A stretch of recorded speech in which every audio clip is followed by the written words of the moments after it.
Virulent Newcastle Disease, formerly known as Exotic Newcastle Disease. It's a disease, one of the most common diseases found in chickens. So, what is Newcastle disease? Virulent is an extremely severe or it's pretty harmful in effect, so it has up to a range to 100% mortality rate. So if a chicken passes, it's probably going to die very quickly. It's an infectious domestic poultry disease, and it can go to other poultry too. It's a worldwide problem that's really present in the respiratory system of birds, and it can, once it's in the host, it's really susceptible, and it can pass it on to other birds in the flock. So recently in California, there was a big outbreak over the summer. It started in about LA. Right now, the USDA really doesn't know specifically which farm it started on, but it's really just in these 3 counties in LA. So it started here, spread out.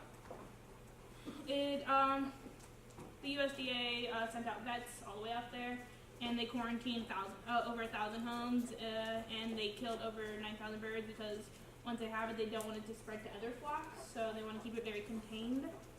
And it was mostly backyard flocks that were infected by it. See?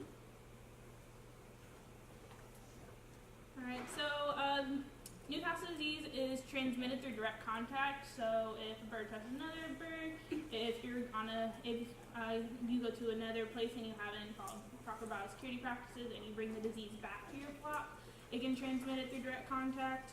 It can be in contaminated feeding and water equipment. When there's coughing and the particles are in the coughing that happens with the very sick chicken, it can transfer to the birds, and it can be carried through incubating stages, and it can go further and infect a lot of stuff. So the symptoms, respiratory system, it's gasping, coughing, and sneezing. Nervous system, it's tremors, paralyzed wings and legs, twisted neck, circling around in like a very small area, very acute spasms, paralysis.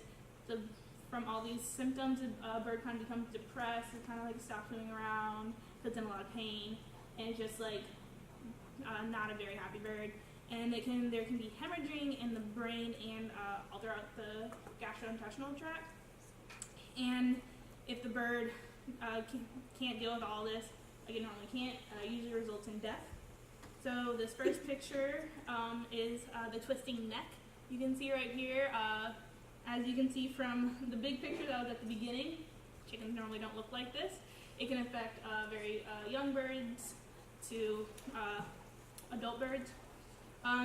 These legs right here have paralysis on them, so they're not supposed to look like that. They're supposed to be nice up erect legs. The chicken just kind of looks generally unhealthy. So this is hemorrhaging in the proventriculus. Usually it's smooth. You see all these little dots all over it. These are hemorrhaging caused from the disease.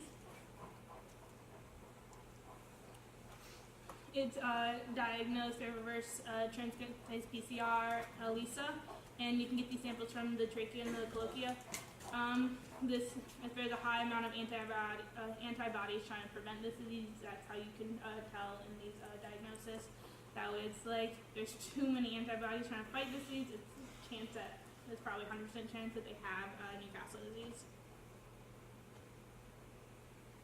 Prevention, good biosecurity practices, making sure that you keep your flock in a generally isolated area away from other outside birds like wildlife. If you have other birds, keep them separated. If you're coming on to where your flock is, trying to be clean, wearing the same clothes that you would normally wear with them. Don't transfer disease from area to area. You can also vaccinate the birds through Listoza and B1 vaccinations. They can be administered through a spray or through drinking water. That way you can get through your flock altogether.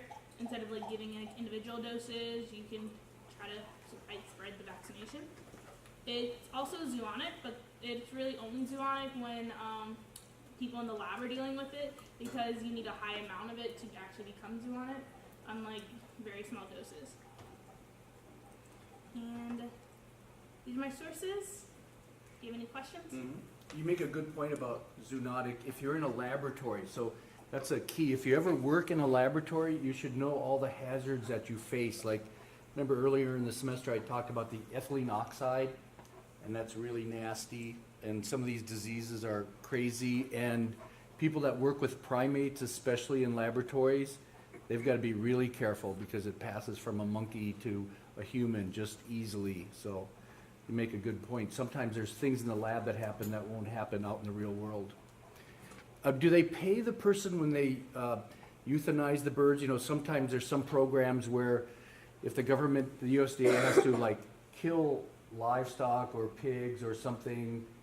I know like in Wisconsin, if the wolves kill your calves, they'll reimburse you for the value of the calf, which, you know, is not a whole lot, but do they do anything like that? I don't know about Okay. that. I just know if, like, in general, if a bird dies and you want to find out why, you can usually send them, like, with our ADAL, you can send them in and they'll tell you why they died. Okay. Now, do they charge the person? Do you know? Don't think so. I don't know, But I'm yeah. not sure.